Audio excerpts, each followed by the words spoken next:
Anderson de Suède avant de le trahir comme tout le monde en jetant notre dévolu sur Oasis, la nouvelle coqueluche anglaise de saison. Depuis les Stones en 63, les Smiths en 84, les Stone Roses en 89, Primal Scream en 91 et Suède en 93, on sait que chaque année ou presque, les Anglais accouchent d'un groupe phénomène qu'ils s'efforcent de nous fourguer comme le meilleur du monde. Et cet automne, tandis que le monde en question a cessé d'attendre après 5 ans l'hypothétique deuxième album des Stone Roses, Manchester envoie une nouvelle requête.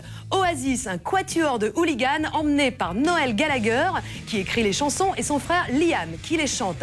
Experts en chamaillerie fraternelle, mais unis par l'amour des clopes, de l'alcool et du rock'n'roll, les frangins Gallagher nous ont parlé, entre autres, de leur album Definitely Maybe et du plaisir qu'ils éprouvent parfois à envoyer des membres de leur public à l'hôpital. Enjoy! Who's got the grass? Who said they've got some grass? Was it you? Hey, you got grass?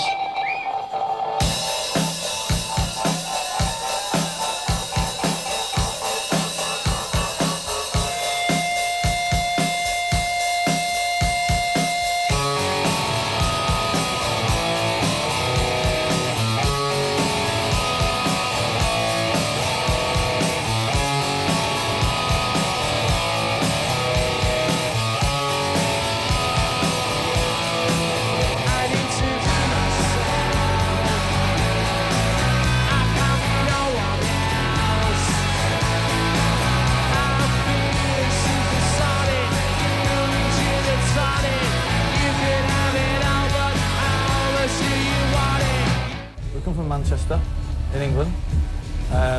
From the planet Earth. My name's Noel, his name's Liam. Signed to Creation Records. We have one single out, it's called Supersonic. It's a good little number. It's a good little number, and we play rock and roll music for the kids.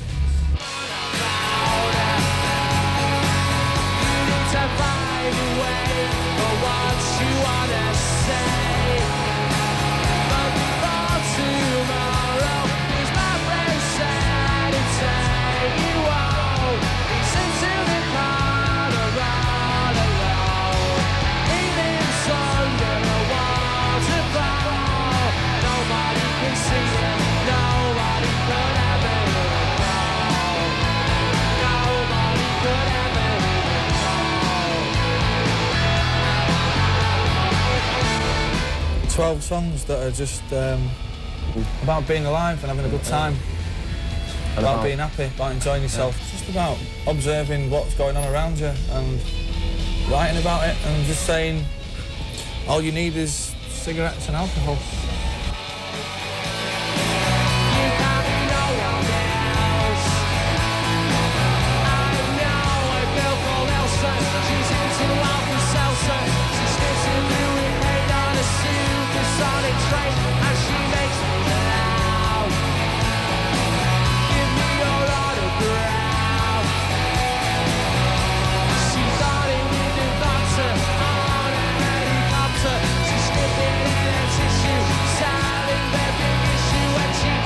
It's alright sometimes, and sometimes it's mad, you know what I mean?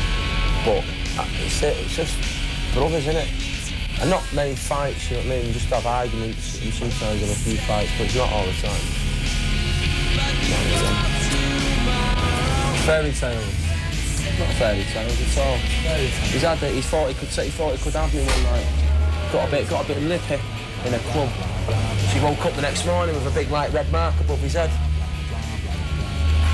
Nobody can see him, nobody can ever hear him call. Nobody can ever hear him call. I'm a hooligan. I'm not a hooligan. Right. They write that we're a hooligan, that I'm a hooligan, or these are hooligans. I'm like, we're not hooligans. I'm not going to take no shit off anyone. You know what I mean? Off that person in the crowd, you know what I mean? Who's mad for giving me, for throwing a bottle at my head, you know what I mean? I'm not going to take that. Or someone who's spitting at me. I'm not going to take it. So therefore, I could get portrayed as a hooligan. Because if I catch him throwing bottles and spitting and that, then he'll get a slap. Because I'm not about that. I didn't join a band, you know what I mean, for people to throw bottles. It's no respect. People like that deserve to spend a bit of time in hospital, as far as I'm concerned.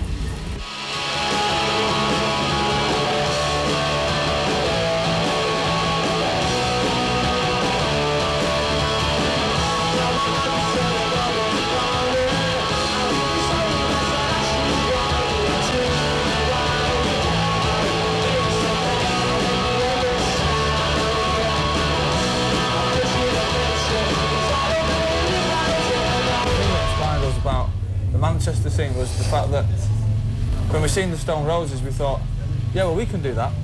The reason it couldn't sustain itself is because they weren't writing, there was no one writing enough songs, you know what I mean? It was good, it was a little vibe, you know what I mean? That was about it. And I'm glad it's over. There's only 2 bands in Manchester. Us. One is in the studio trying to record a second album. However long that'll take them, I don't know. And the other band is us. There isn't any more bands left. It's done. No one even really wants to get into bands no more. Nobody forms bands anymore. The main thing, the main kind of like thing to be in Manchester is a DJ. I'm like, that's not enough for me. Or a drug dealer.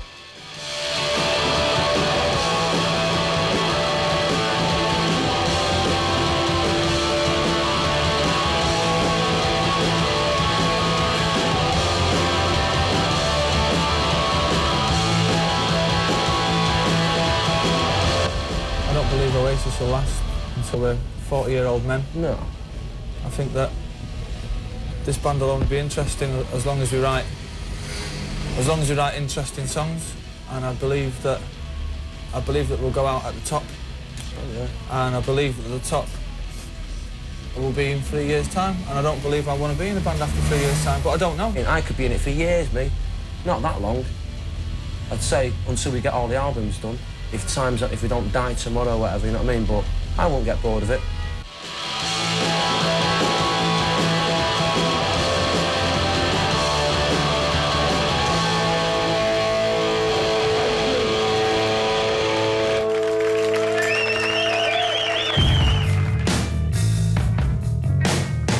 Chaque année, disions-nous un peu plus tôt, les Anglais accouchent d'un groupe qu'ils s'efforcent de nous fourguer comme le meilleur du monde.